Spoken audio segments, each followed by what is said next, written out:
संपूर्ण अस्तित्व को मेरा प्रणाम। मित्रों, आज मैं बात करूंगा ध्यान की एक खतरनाक घटना के बारे में। जब वह घटना किसी साधक के साथ घटती है तो उसके ऊपर क्या बीतती है।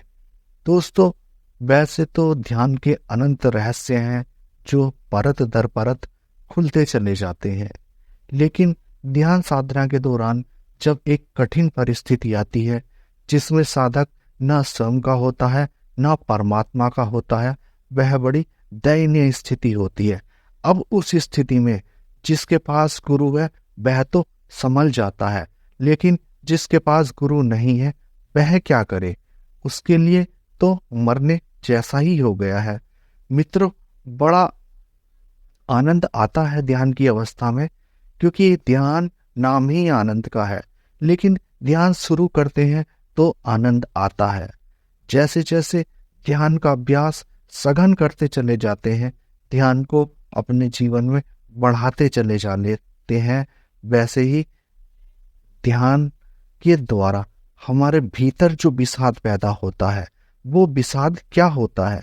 देखिए, विषाद का मतलब ये नहीं है कि कुछ ऐसी चीज पैदा हो जाए जो हमें नुकसान दे। विषाद ये है, विरह की अवस्था होती है। विरह की अवस्था का मतलब होता है कि हम अधर में लटक गए हैं, बीच में लटक गए हैं। अब ध्यान ने हमारे लिए पीछे जाने का भी मार्ग बंद कर दिया है और आगे का मार्ग हमें ध्यान दिखा नहीं रहा है। हमारे लिए सारे द्वार बंद हो चुके हैं। अब हम बीच में फंसे हैं। अब ना तो हम संसार के काम के रह गए हैं, अब ना हमें परमात्मा की प्राप्ति हुई है। देखिए, आदमी इस स्थिति में स्वयं के साथ भी नहीं रह पाता है, परिवार में भी उसे आनंद नहीं आता है, लोगों से मिलने जुलने में भी उसे मजा नहीं आता है। बाहर की किसी भी वस्तु में उसका कोई आकर्षण नहीं रहता है। अब उसकी एक ही प्यास रहती है कि बस किसी भी तरह आखिरी मंजिल को पाले। ये ही उसकी प्यास उसके मार्ग की बाधा बनी हुई है। इसी प्यास ने उसे अभी रोक रखा है। जैसे ही वो इस प्यास को स्थिर करेगा, रोक देगा, अपने मन से हटा देगा, तब उसके लिए ध्यान एकदम से नया मार्ग खोलता है। दोस्तों, ध्यान की ये अवस्था बहुत ही बुरी और खतरनाक अवस्था है। इस अवस्था में आप समझ भी नहीं सकते हैं कि मनुष्य ऐसा हो जाता है कि उसका किसी भी दशा में मन नहीं लगता है। क्योंकि आपने कहावत तो सुनी होगी कि आसमान से टपके और खजूर में अटके। आनंद लेने के लिए ध्यान का मार्ग चुना था, ध्यान का मार्ग परमात्मा की प्राप्ति के लिए चुना था। अब ना तो परमात्मा मिला है और संसार छूट गया है। अब फंसा है साधक बीच में। अब क्या करे। इस स्थिति में सभी मित्रों को करना क्या है। इस स्थिति में देखिए, आपको ध्यान के अनुभव भी नहीं आएंगे। इस स्थिति में सिर्फ अंधेरा ही अंधेरा होगा। आपके हर तरफ अंधेरा होगा, कहीं से कोई भी रोशनी की किरण नहीं आएगी। अभी आपको इंतजार करना पड़ेगा इस स्थिति में कि जितना घनघोर अंधेरा होता चला जाएगा, उसके बाद ही अचानक से रोशनी का विस्फोट होगा और आपके लिए ध्यान का एक नया मार्ग खुलेगा। फिर आप उस पर आगे चलेंगे। ध्यान का मार्ग खुलने का मतलब यह है कि अब आपको कुछ और झलकियां आनी शुरू होंगी। अब आप जो है अपने भीतर थोड़ा थोड़ा परमात्मा की उपस्थिति का एहसास करने लगेंगे उन झलकों के रूप में। जैसे ही आपको साक्षी भाव की झलक आएगी तो आपको स्पष्ट पता चल जाएगा, मैं हूं तो पर नहीं भी हूं। क्योंकि साक्षी भाव में बिल्कुल हम अलग हो जाते हैं अपने शरीर से, मन से, सब चीजों से हमारा तादात्म्य टूट जाता है और विचार रुक जाते हैं। तो वो स्थिति जो है बहुत आनंद की स्थिति है। चाहे क्षण के 10वें हिस्से के लिए भी आएगी तो आपको वो आनंद मिला। अब आप क्या करेंगे, उसी आनंद के सहारे आगे बढ़ते चले जाएंगे।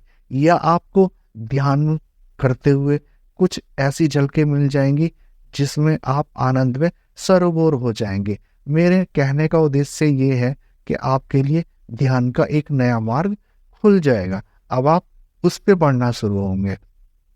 दोस्तों, ध्यान एक ऐसी कला है, जितना आप करते चले जाएंगे उतने आप पारंगत होते चले जाएंगे, उतने आप निपुण होते चले जाएंगे।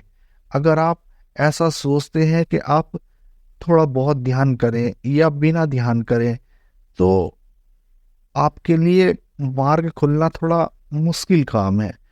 इसमें तो आपको ऐसा समझना है कि एक सकरी सी सुरंग है और उसमें आपको चलते चले जाना है। ये चिंता नहीं करनी है कि आप फंस जाएंगे। अनुभव तो बहुत विशेष हैं, जिसमें अलग अलग प्रकार के अनुभव भी होते हैं। किसी साधक को ऐसा भी अनुभव हो सकता है कि जैसे कोई उसका गला घोट रहा हो, लेकिन साधक को करना क्या है, उस समय पर ऐसा सोच लेना है, स्वयं को छोड़ देना है। ठीक है, गला घुट रहा है, घोट दो, कोई बात नहीं, घुटेगा नहीं, सिर्फ अभिव्यक्ति होती है, ऐसा लगता है। तो ध्यानी मित्रों, ध्यान तो एक ऐसी चरम अवस्था है जिसे आप पाकर ही जान सकते हैं। देखिए, विरह में भी आनंद है, लेकिन जब विरह की अवस्था से गुजरते हैं, उस वाली अवस्था से गुजरते हैं जब हम बीच में लटके होते हैं, तो हमारा मस्तिष्क भी कुंद पड़ जाता है, जाम हो जाता है।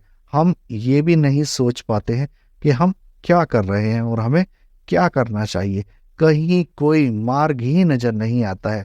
लेकिन उस स्थिति में बस सब्र ही आपके काम आएगा, आपका पेशेंस ही आपके काम आएगा। आपको धैर्य रखना है और नियमित ध्यान का अभ्यास करना है, क्योंकि दोस्तों, ध्यान के अभ्यास से ही आपको सब कुछ प्राप्त होता चला जाएगा। इन्हीं चरणों से गुजरते हुए आपका जल्द ही भय, डर समाप्त हो जाएगा और आप जानने लगेंगे कि मैं कौन हूँ। आपको आपके प्रश्नों के उत्तर भी मिल जाएंगे। लेकिन बस अंत में यही कहना चाहूँगा, पेशेंस, आपको सब्र रखना है। सब्र के अलावा कोई रास्ता नहीं है और नियमित अभ्यास करना है। मित्रों, आज की चर्चा को यहीं समाप्त करता हूँ। संपूर्ण अस्तित्व को मेरा प्रणाम।